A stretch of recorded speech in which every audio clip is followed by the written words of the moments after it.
Attention. If you want to see how the quietest sacrifice leads to the loudest revenge, subscribe now. Hit that notification bell and smash the like button on this video, the price of defeat and the smile of the secret.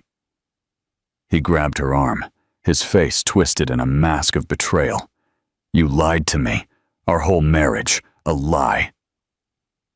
Eleanor Ellie Kane looked at her husband, David Sterling, her eyes fixed on the waiting $4 million Rolls-Royce Phantom. Then she looked at his mistress, Chloe, who clung to David's arm, her cheap rented dress looking garish under the gala lights. Just 6 hours earlier, Chloe had laughed in Ellie's face, mocking her old 1998 Toyota Corolla. Now, that same woman stared, speechless, at a woman who owned the entire block. Ellie freed her arm, her voice cold as steel. I didn't lie, David, I just waited. The rain in downtown Washington, D.C. had a special misery to it. It wasn't a cleansing rain, it was a gray, gritty soak that made the city smell of wet concrete and exhaust. It was in this rain that Eleanor Kane, 6 months pregnant, tried 3 times to start her car.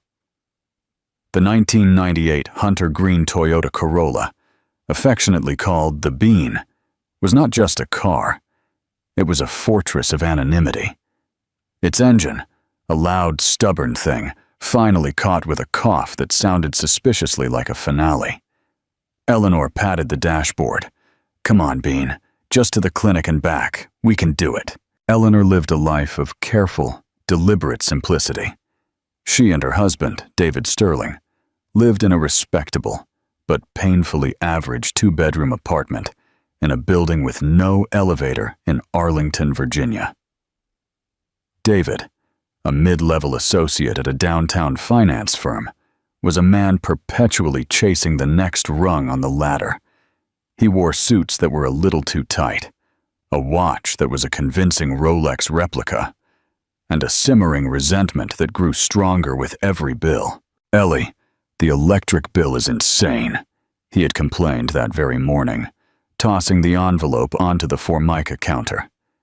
And this thing, he gestured to the noisy window AC unit, is probably why. Eleanor, stirring oatmeal, just nodded. I'll be more careful with the lights. She did not mention the building's 2-decade-old wiring. She also did not mention that she could buy the entire building, and the 3 adjacent ones, with a single phone call. Eleanor Vance was, in fact, Eleanor Kane. The Kanes. The family whose name was etched into the granite facades of university libraries, museum wings, and the Capitol building itself. She had left that life 8 years ago, disgusted by the parade of suitors who saw her as a walking, talking trust fund. She met David at a coffee shop where she was, to him, a struggling barista. To her, it was a real-life sabbatical. He had been charming, ambitious, and seemed to see her. When he proposed, he presented her with a diamond chip so small it was barely visible. It's all I can afford, Ellie, he had said, his voice thick with sincerity. But I will spend my life giving you what you deserve. She had cried and said yes, sliding her family's 300-year-old signet ring into a drawer where it remained. For 5 years, she played the part of Ellie Vance. She learned to use coupons, to mend socks, to listen to David's bitter complaints about his boss, Mr. Collins, and his smug rival, Tom. But lately, a new name had entered his complaints. Chloe. Chloe says the Collins account is stagnant. Chloe thinks I should be more aggressive in the team meeting. Chloe has a great eye for fashion. She helped me pick this tie. Eleanor, packing a small bag for her specialist appointment, felt the baby kick. This was the one thing she wouldn't compromise on. Her family physician, the renowned Dr. Aris, kept his practice in a high-end private maternity clinic in Georgetown. She had told David it was a special program her old family doctor had gotten her into. David, hearing free, hadn't questioned it. She grabbed her keys, the worn plastic keychain clicking, and headed out into the rain, the bean waiting for her like an old, faithful, tired friend. The waxing crescent, the humiliation, the bean's wipers smeared the rain, fighting a losing battle against the downpour. Entering Georgetown was like driving a tugboat into a yacht race. Sleek black sedans and customized SUVs slipped by, their occupants invisible behind tinted glass. Eleanor felt the familiar pang of judgment from other drivers. She finally found the clinic, its entrance discreet and sheltered by a polished brass awning, and parked directly in the ambulatory patients-only zone, gleaming like a Black Panther, was David's rented BMW 5 Series. Eleanor's blood ran cold. He was supposed to be in a budget meeting until 4 p.m. It was 2:30 p.m. Her heart hammered against her ribs as she parked the bean at a metered spot half a block away. She clutched her thin coat and walked, the rain pasting her hair to her face. As she got closer, she saw him. David was standing under the awning, opening the door. But he wasn't alone. With him was a woman, impossibly tall and thin, wrapped in a trench coat that screamed this season, and laughing with a high, tinkling laugh. It was Chloe. Her blonde hair was a perfect, elegant curtain. "David, you are a lifesaver," Chloe was saying, placing a perfectly manicured hand on his chest. "I just felt so dizzy. I think my blood sugar must have crashed." "Anything for my star associate," David said, his voice a low, intimate murmur that Eleanor hadn't heard in years. He was looking at Chloe as if she were the promotion he'd always wanted. "David," her voice was small, lost in the city noise. But he heard it, his head snapping up. The smile on his face didn't just vanish. It curdled. He looked at Eleanor, at her wet hair, her swollen belly, her practical department store coat, and then his eyes landed on the bean. The bean, parked up the street, its faded green paint a beacon of shame. Chloe turned, her eyes doing a slow, insulting scan from Eleanor's worn boots to her face. "Well, hello," she said, her voice dripping with false sweetness. "Ellie, is it? What are you doing here?" David stammered, taking a step away from Chloe, as if to create a physical barrier their actions had already crossed. "This is my appointment," Eleanor said, her hand instinctively going to her stomach. "What are you doing here, David?" "With her." Chloe let out that tinkling laugh again, a sound like breaking glass. "This is her." "David, darling, you didn't tell me." She took a step forward, her gaze sweeping toward the Corolla. "Oh my God, is that yours?" she asked, pointing with a red-nailed finger. "That thing, I thought it was abandoned. Are you sure it's safe to drive? I mean, in your condition." Eleanor winced as if she'd been struck. "Chloe, stop it," David hissed, but there was no force in it. He was ashamed. Not of his affair, but of his wife. "I'm just being practical," Chloe said, her smile widening. "A car like that, it's a death trap. People will think, well, they'll think David isn't a very good provider, will they?" She looked at David, a pout on her lips. "And we can't have that, can we? It looks bad on the whole team." "Shut up, Chloe," Eleanor said, her voice shaking with sudden cold rage. "Ellie, for God's sake, keep your voice down," David snapped, his face red. "You're making a scene. People are watching us." "I'm making a scene? I find my husband at my maternity clinic with his assistant, and I'm the one making a scene? I felt dizzy, okay?" David shouted, grabbing Eleanor's arm. "I was being a good boss, something you know nothing about. God, look at you. You can't even bother to look presentable. And you drive that junk heap. Chloe is right. It's humiliating." It was the word humiliating. The word directed at her, at the symbol of her hidden life, that broke something deep inside her, The pain was so sharp, so total, it burned away the tears. Eleanor looked at his hand on her arm, then back at his face. "Take your hand off me, David." "Or what?" Chloe sneered. "You'll hit him with your grocery coupons?" David, seeing the steel in Eleanor's eyes, let go. "Come on, David," Chloe said, tugging his arm.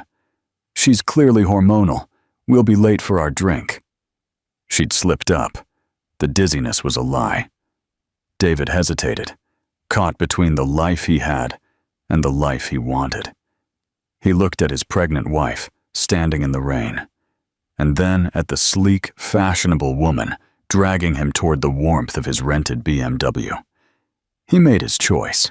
"Just go home, Ellie," he said, turning his back. "We'll talk when you're less emotional." Eleanor watched them get into the BMW. She saw Chloe lean over and kiss him, long and slow, before they pulled away from the curb, splashing a wave of gray, gritty water onto Eleanor's legs. She stood there, soaked, for a full minute. The clinic doorman watched her with pity. Then, she slowly turned and walked into the clinic, leaving the 1998 Toyota Corolla behind. She wouldn't be needing it anymore. The waxing gibbous, reclamation. The clinic was a different world. It was carpeted in a plush cream, smelled faintly of lavender, and had original impressionist paintings on the walls. The receptionist, who only knew her as Ms. Vance, gave her a look of sympathy. "You're soaked, dear. Let me get you a towel." "Thank you, Maria," Eleanor said, her voice flat. She went through the motions of her appointment. The baby was strong, the heartbeat perfect. Dr. Aris, a kind man in his 60s with piercing eyes, noted her demeanor. "Everything all right at home, Ellie?" he asked, using her first name as he always did in private. "Everything is changing, Dr. Aris," she said. "Well, you and the baby are in perfect health. There's a strong Cain heart in there," he said with a small smile. He was one of the few people who knew her secret. "Thank you, doctor. I'm glad to hear it." After the appointment, Eleanor did not go to the lobby. She went to a private waiting room her family had endowed. She sat on a silk sofa, looked at a small, elegant Monet, and pulled out her phone. She didn't call her mother. She didn't call a friend. She scrolled past David and dialed a number listed as Hernandez. It rang once. "Ms. Kane, I was wondering when you'd call." Ricardo Hernandez was the head of her family's legal counsel. He spoke in quiet, precise tones that had dismantled multi-billion-dollar mergers. "Ricardo," Eleanor said, her voice clear and cold. Every trace of Ellie Vance gone. "It's over. I want the papers drafted by tomorrow morning. Infidelity clause." There was a pause. "Understood.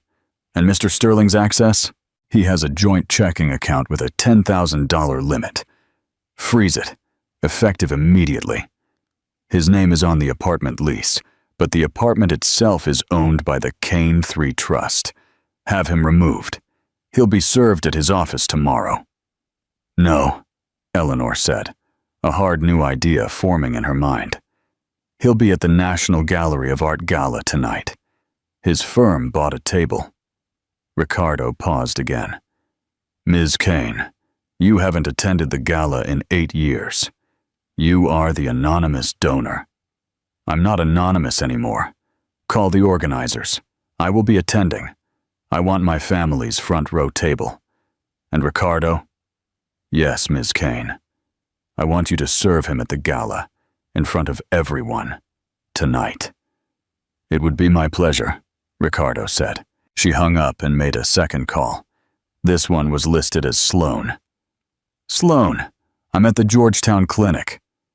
"I am 10 minutes away, Miss Ellie," replied a deep, warm voice. Sloan had been her father's chief of security, and hers since birth. "Bring the Rolls-Royce, Sloan." There was a slight, satisfied smile in her voice. "Yes, ma'am. The Phantom it will be. Welcome back, Ms. Kane." She hung up. She looked at her reflection in the darkened window, the wet, tired-looking woman in the $40 coat. It was a ghost. 10 minutes later, the clinic doorman, who had seen her arrive in the Corolla, nearly swallowed his tongue.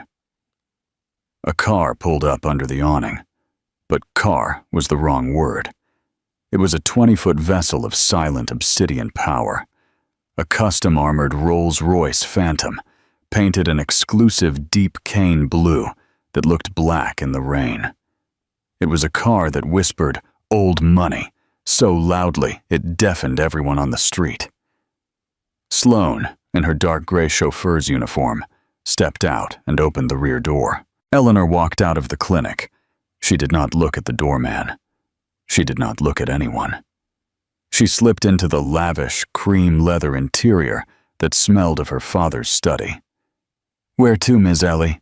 Sloane asked, her eyes meeting hers in the rearview mirror. "Home, Sloane," she said. "The real one." As the Rolls-Royce silently pulled away from the curb, Eleanor Vance's phone, a cheap prepaid Android, buzzed. It was a text from David.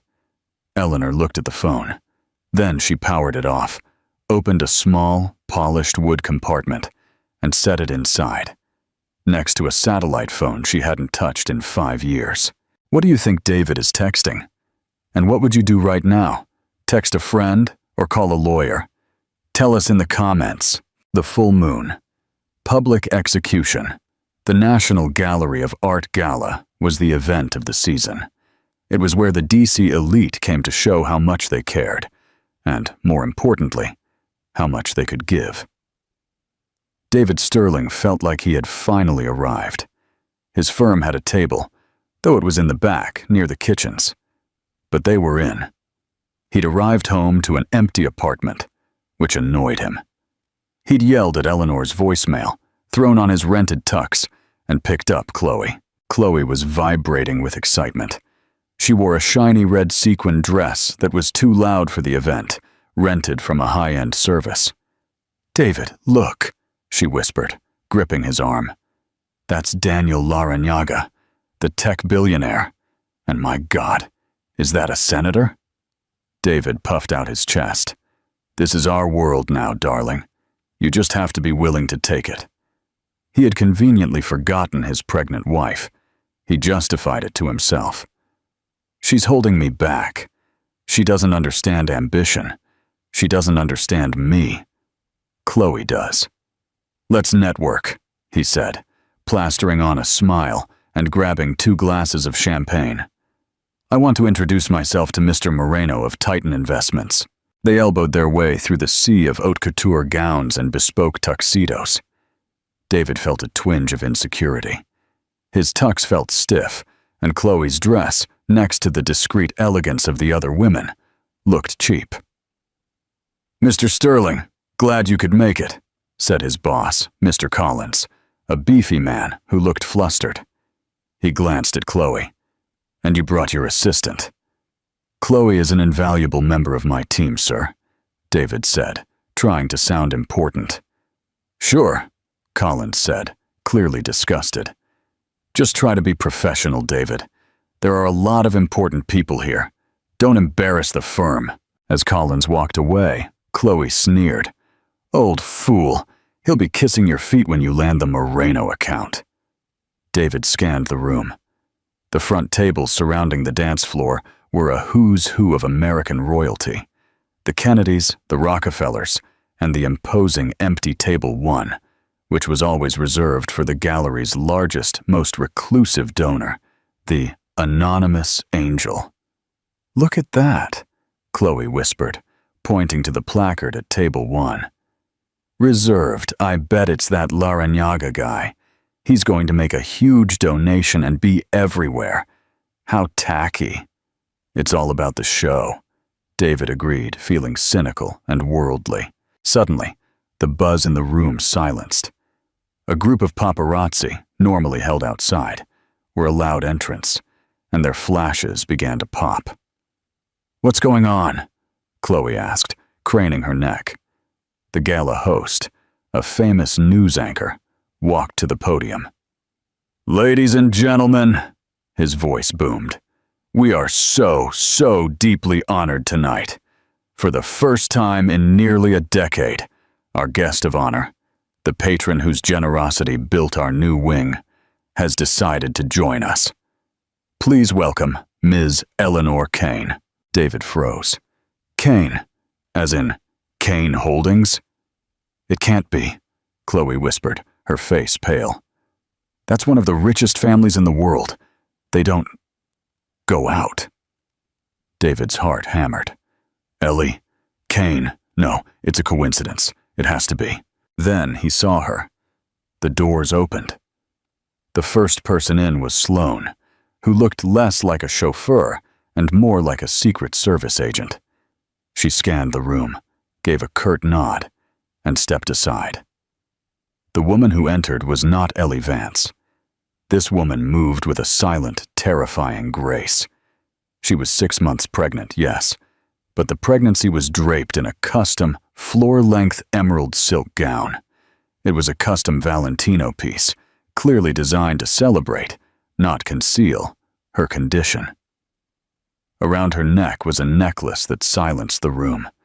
It was the legendary Kane emeralds, a cascade of deep, flawless green stones that hadn't been seen in public since her grandmother's funeral. They were worth, as one gossip columnist would later write, more than the GDP of a small nation. Her hair, which the rain had plastered to her head, was now a waterfall of rich, warm brunette waves. Her face was serene, powerful, and utterly cold. David emitted a small, choked sound. "That's no," Chloe breathed, her champagne glass trembling. "That's not her. That's not her." Eleanor Kane glided across the ballroom. The organizers, Mr. Collins, and even Daniel Larrañaga, the tech billionaire, flocked to her. "Ms. Kane, what an honor. Eleanor, you look radiant. Thank you so much for coming." She smiled, a small, polite, practiced smile. Thank you for having me, Mr. Moreno," she said, her voice clear and audible, to the very man David had been desperate to meet. Moreno slightly bowed his head. "The honor is all ours, your family's commitment to this gallery. We are indebted." Then her eyes swept the room. They passed the tables, past the bar, and finally, they landed on table 42, in the back, next to the kitchens. Her eyes met David's. There was no anger in her gaze, no sadness, no recognition. She looked at him and the woman beside him with the same polite, gentle disinterest she would afford a waiter. She looked through him. Then, she turned and was escorted to table 1, the anonymous angel's table, where she sat down, the undisputed queen of the room. David's whole body was shaking. That is my wife." Chloe finally dropped her glass. It shattered on the floor, the sound impossibly loud in the suddenly silent room. "Oh my God," she whispered. The whispers started immediately. "Isn't that Eleanor Kane? I thought she was a recluse. Who is that man she was looking at in the back? The one with the woman in the red dress. Wait, I think that's David Sterling from Collins and Company. Isn't that his wife?" Mr. Collins was walking toward David, his face the color of ash. "Sterling, what the hell is going on?" But David didn't hear him. He was stumbling forward, pushing through the crowd, his mind a vortex of confusion, terror, and a horrible new emotion. Greed. "Eleanor!" he shouted, his voice cracking. "Eleanor!" David broke through the circle of the jet set and stumbled toward table 1. "Eleanor, darling, what is this? What is going on?" Sloane stepped in front of him before he was within 10 feet. She held up her hand, palm outward. "That is enough, sir." "That's my wife," David spat, his face manic. "Let me talk to my wife." Eleanor looked up from her conversation with Senator Solar. She did not rise. She merely tilted her head. Sloane, it's fine. Let Mr. Sterling approach. Sloane stepped aside. David rushed to the table, his rented shoes slipping on the marble. Chloe was right behind him, her face a mask of abject horror. Eleanor, what is this? David gasped, gripping the back of a chair. This dress, these jewels, this is a joke, right? A crazy, elaborate joke? Eleanor took a slow sip of her mineral water. Hello, David. Hello, Chloe. I see you made it. She knows my name, Chloe whispered, as if that were the most terrifying part. I don't understand, David said, his voice pleading. The apartment, the bean, your job. The bean, Eleanor said. A small, cold smile touched her lips. Yes, my 1998 Corolla. It was a gift from my grandfather. A reminder, she said, that a person's worth is not in what they drive, but in who they are. A lesson, she added, her eyes flicking to Chloe. Some people never learn. Chloe shrank, her sequined dress suddenly feeling like a layer of tar. The woman she had mocked for driving a junk heap had arrived in a $4 million limo. The woman she had called indigent wore a necklace that could buy her entire life, her parents' lives, and her grandparents' lives. You lied to me, David whispered, his confusion hardening into rage. For 5 years, you let me kill myself working for peanuts. You let me stress about bills. We could have. What could we have had? Money? Eleanor repeated, the word tasting like ash. It was always about money, wasn't it, David? You didn't love me. You loved the idea of a wife. And when a shinier idea came along, you leaped at it. The only thing you got wrong, David, was your terrible timing. Behind David, a quiet voice said, Mr. Sterling. David spun around. It was Ricardo Hernandez, immaculate in a tux, holding a thick manila envelope. What? David snapped. David Sterling, Ricardo said, his voice polite, yet projecting throughout the ballroom. You have been served. He placed the envelope into David's stunned hand. Divorce papers, Eleanor explained, smoothing the front of her dress. Citing infidelity, among other things. The apartment, which is owned by my trust, will have new locks by morning. The joint account, which I funded, is frozen. Your firm. She nodded toward a ashen-faced Mr. Collins, who was watching a few feet away. Will receive a call from my legal team in the morning regarding the termination of your employment, for using company time and resources to conduct your affair, and for harassing a benefactress at a charity event.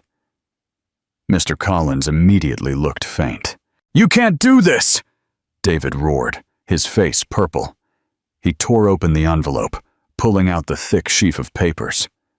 I can, Eleanor said, and I have. You see, David, you married Ellie Vance, a barista with no family and no money. But you cheated on Eleanor Kane, and the Kanes, we protect what is ours. My son, she placed both hands on her abdomen, is a Kane. You are nothing.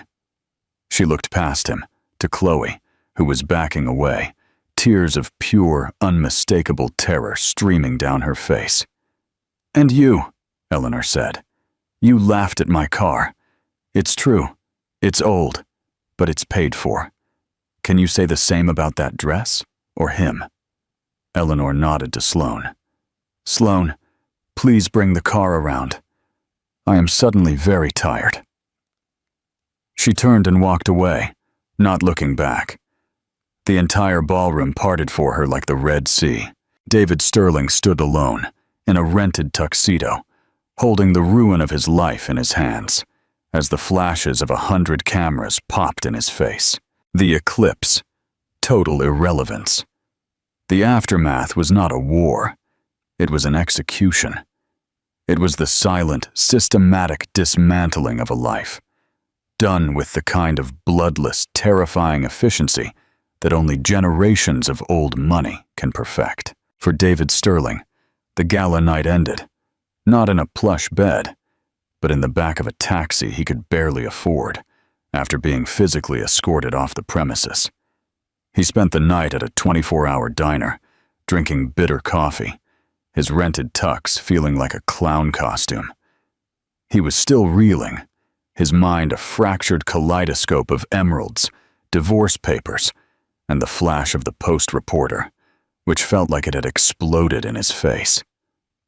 "It's a mistake," he kept murmuring to the remains of his mug. "A test. A cruel, twisted test.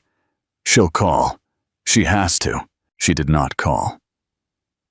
At 7 a.m., he left the diner and walked the 20 blocks to the apartment, a pathetic, desperate hope still flickering. His key slid into the lock and stopped. It didn't turn. He pushed, he wrestled, then he pounded his fist against the solid oak door. "Eleanor, Eleanor, let me in. We need to talk." A small metallic click sounded, and the intercom crackled. It wasn't Eleanor's voice. "Mr. Sterling?" The voice was deep, masculine, and bored. "We are private security. Ms. Kane has left instructions that you are not to enter the premises. If you do not leave, we will have you arrested for trespassing." "This is my apartment!" he roared, his voice cracking. "The lease is held by the Kane 3 Trust, sir, of which you are not a beneficiary. You have 1 hour to vacate the immediate vicinity of the building." The intercom went dead. Defeated and trembling with nowhere-to-go rage, David stumbled back into the street. He was homeless. At 8:45 a.m., his phone, which he had been charging with a borrowed cord at the diner, buzzed. It was an email from Human Resources. The subject line was chillingly simple: employment termination. "Dear Mr. Sterling," it read, "this email serves as official notification of your immediate termination from Collins & Company for gross misconduct, breach of the morality clause, and conduct unbecoming of an associate of this firm. Your presence at the National Gallery of Art Gala, your harassment of a principal benefactress, and the ensuing public scandal have caused irreparable damage to our reputation. Do not attempt to enter the premises. Security has been instructed to remove you. Your personal effects will be sent to a forwarding address should you provide one." It was signed by Mr. Collins. At 8:47 a.m., he tried to call Chloe. It went straight to voicemail. He tried again. Voicemail. He sent a frantic text. "I was fired. Eleanor is a billionaire. She is trying to destroy us. Call me. We have to fight this together." He went to an ATM to take out cash. He had to hire a lawyer. He had to do something. He inserted his debit card for the joint account. The account he'd always felt was his money, even though he knew Eleanor deposited more into it from her freelance work than he did. He entered his PIN. He requested $500. The screen flashed red. She hadn't just frozen it. She had emptied it. The $10,000 limit he thought he had access to was gone. He checked his personal account. Balance, $1,941.75. That was it. That was all he had in the world. His phone buzzed. A text from Chloe. "Don't ever contact me again. You ruined my life." He called her back, and this time she answered with a venomous shriek. "Are you insane? Don't call me." "Chloe, wait, we have nothing!" she screamed. "I just got fired. Fired. Collins called me personally, said I was a disreputable gold digger, and if I ever tried to find work in this city, he would personally blackball me. My landlord just served me an eviction because the firm called and revoked their guarantee on my lease, all because of you." "Me?" David was aghast. "You were part of this. You wanted this. I wanted a partner. I wanted a house in the Hamptons. I didn't want to be on the front page of the Post as the mistress mocked by a Kane at a gala. You told me she was a nobody, David. A pathetic, pregnant, broke wife. You didn't tell me you were married to a goddess. You are a fool, David. The biggest, stupidest fool in Washington, D.C. You had everything, and you were too stupid to see it. Goodbye. Lose my number. The line cut off. In the span of 12 hours, he was wifeless, jobless, homeless, and totally, utterly alone. David's world shrank. The next 2 months were a blur of escalating humiliations. He sold his replica Rolex for $300. He sold his ambitious too-tight suits to a thrift store where he got pennies on the dollar.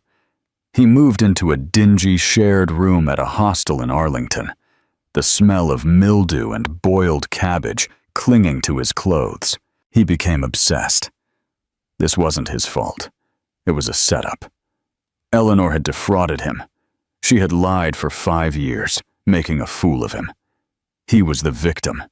He was the one who had suffered emotional distress. He took his $1,100 and went to a lawyer. The first 3, all respectable firms, showed him the door the moment he said the name Kane. "We can't help you, Mr. Sterling. I would advise you to take the settlement if one is offered. You do not have a case. You have a death wish." He finally found a man named Leo Salvage, a lawyer who advertised on bus station benches, whose office smelled of stale cigars and desperation. Salvage's eyes lit up when he heard the story. "Fraudulent misrepresentation," Salvage said, leaning back in his squeaky chair. "Intentional infliction of emotional distress. She hid her assets, misrepresented her identity. This is a gold mine, my friend. A gold mine. We'll sue for, say, $20 million. David felt the first glimpse of hope he'd had in weeks. "Yes," he said, his voice raw. "Exactly. She lied to me. She humiliated me." Salvage, of course, was just following a script. He filed the suit, expecting the Kane family to offer a quick, quiet 6-figure settlement just to make the loser go away. He had miscalculated disastrously. The Kanes did not settle. They did not negotiate. They crushed. They didn't just respond. They countersued. They sent in Ricardo Hernandez. The deposition was in a sterile, glass-walled conference room at Ricardo's downtown office. David, in his only remaining suit, now loose on his thinner frame, sat across from Ricardo, who looked as immaculate as ever. Salvage sat next to David, nervously flipping through papers. "Mr. Sterling," Ricardo began, his voice quiet. "You claim my client, Ms. Kane, fraudulently misrepresented herself, causing you emotional distress and financial hardship. Is that correct?" "Yes," David said, trying to sound firm. "She lied for 5 years. She pretended to be poor. She ruined my reputation." "I see," Ricardo said. He opened a filing cabinet. "Let's discuss your reputation. On the afternoon of October 2nd, the day of the gala, you were at the Georgetown maternity clinic with your assistant, Ms. Chloe Vidal. You told your wife you were in a budget meeting. Was that a fraudulent misrepresentation, Mr. Sterling?" Salvage protested. "Relevance. It speaks to the pattern of deception, counsel, of which your client claims to be a victim," Ricardo said softly, never taking his eyes off David. "Let's continue. You claim your distress began at the gala, upon learning your wife's identity. But your distress seems to have begun long before. Let's talk about May 14th. You were on a business trip to Miami. You filed a $4,000 expense report for client entertainment. The client you listed was a Mr. Lope." Ricardo slid a photograph over the table. It was David on a yacht, his arm around a woman in a bikini, who was definitely not Eleanor or Chloe. David's blood ran cold. That's confidential. That is Ms. Anna Petrova, a consultant based in Miami," continued Ricardo. "There is no Mr. Lope. You embezzled $4,000 from your firm to conduct an extramarital affair. An affair, I might add, that took place 3 weeks after Ms. Kane tearfully told you she was pregnant. Salvage's face went pale. David, what is this? And then there is September 2023, Ricardo said, sliding over another stack of papers. Hotel receipts from Napa Valley, a team-building exercise. You were the only team member present, along with a Ms. Vega. And then there is the matter of the bonus you received in 2022. You told your wife it was $10,000. It was actually $50,000. The other $40,000 you diverted to an overseas account, which you have been using to fund. Well, this. Ricardo displayed a 3-inch thick binder of text messages, receipts, and photographs. David was not just an adulterer. He was a serial adulterer. He was a petty, habitual liar and a small-time embezzler. Chloe hadn't been the first. She was just the loudest. David stared at the evidence, his mind blank with terror. He had no idea. How could they know? He had been so careful. My client, Ms. Kane, Ricardo Hernandez said, dropping his voice to a whisper. She was willing to forgive your ambition. She was even willing for a time to overlook your emotional negligence. But what she found on the afternoon of October 2nd was not an aberration. It was a pattern. You are a man who is fundamentally incapable of telling the truth. Ricardo leaned in. So no, Mr. Sterling, we will not settle. Your countersuit for emotional distress is a joke. The prenuptial agreement you signed, perhaps you should have read it. The prenup, David stammered. She had nothing. It was a joke. But it was not, Ricardo said, tapping a document that had been copied for salvage, but which he clearly hadn't read. Article 4, Section 2, the Infidelity Clause. It states that in the event of proven marital infidelity, the non-moneyed party, that is you, Mr. Sterling, forfeits any and all rights to spousal support, property, or compensation, present or future, actual or perceived. By cheating on Ms. Kane, you did not just lose your wife, you legally disinherited yourself from any claim whatsoever. Ricardo stood up, smoothing his jacket. You didn't just lie to your wife, Mr. Sterling. You lied to your attorney. This deposition is terminated. My firm will be forwarding our findings regarding your creative accounting to the IRS and the DC Attorney General's office. Have a wonderful day. Salvage, white as a sheet, threw his pen onto the table. You idiot, he hissed at David as Ricardo swept out of the room. You're a dead man. You lied to me. We are done. You are on your own. David sat alone in this glass room, looking at the photos of a life he didn't even remember. A life of casual betrayals that had just culminated in his total and irreversible ruin. The Queen builds her legacy. While David Sterling's world imploded, Eleanor Kane's was being reborn. 6 months after the gala, on a bright, clear spring day, Eleanor gave birth to a healthy baby boy. She named him Arthur Kane, in honor of the man who had been her protector, her driver, and her friend since childhood. Her life settled into a new, powerful rhythm. She was featured on the covers of magazines, not the Post, but Forbes and Time. The reluctant heiress takes the reins, read one headline. She seamlessly took over the Kane Foundation, proving to have her father's keen mind for investment and her mother's compassionate eye for philanthropy. She didn't just write checks. She restructured the entire organization, focusing on women's shelters and legal aid for children. The penthouse in Georgetown, where she had grown up, was no longer a gilded cage. It was a home filled with light and the sounds of her son. The Kane emeralds went back into the vault. Her preferred uniform now was cashmere sweaters, soft jeans, and practical flats. The hunter green Toyota Corolla, the Bean, was still in the penthouse garage, parked next to the Rolls Royce. For a month, Eleanor couldn't decide what to do with it. It was a symbol of her lies, but also a symbol of her hope. One day, she had Sloan drive her to a women's shelter in D.C., one her foundation was now funding. She met the director, a no-nonsense woman named Maria. Eleanor handed her a check for $5 million.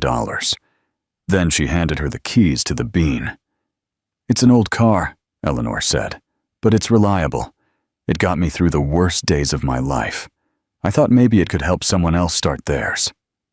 Maria, who had seen everything, had tears in her eyes. "Ms. Kane, you have no idea." It was a crisp autumn afternoon, a full year after the gala. Eleanor was in Georgetown Waterfront Park, pushing Arthur's stroller. The air smelled of roasting chestnuts and possibility. She felt content, healed.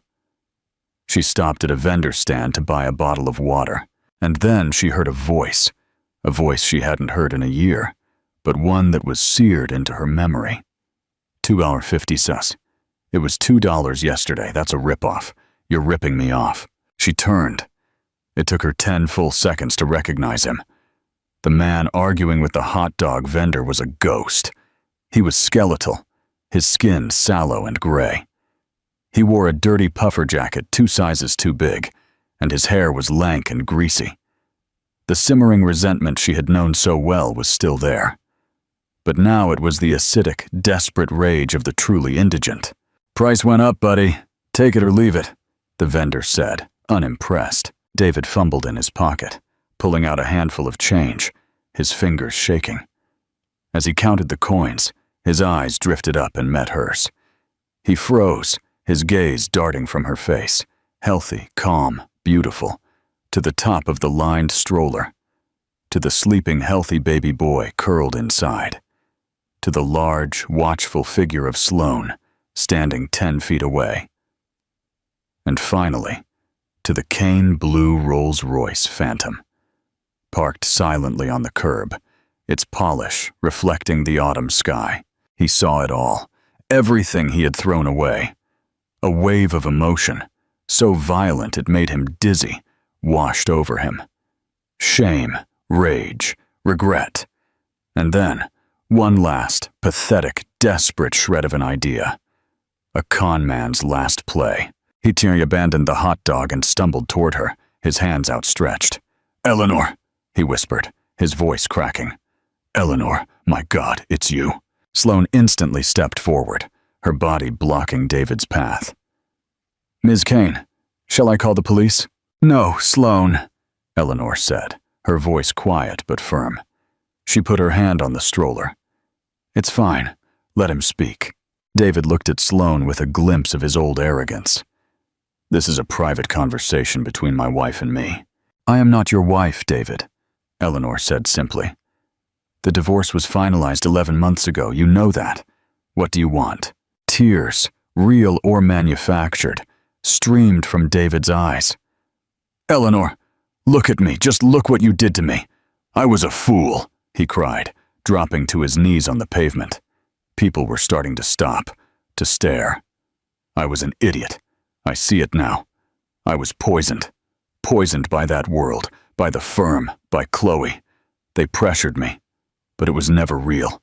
Not like us. I love that life, Eleanor, in the apartment. With the Bean, that was real.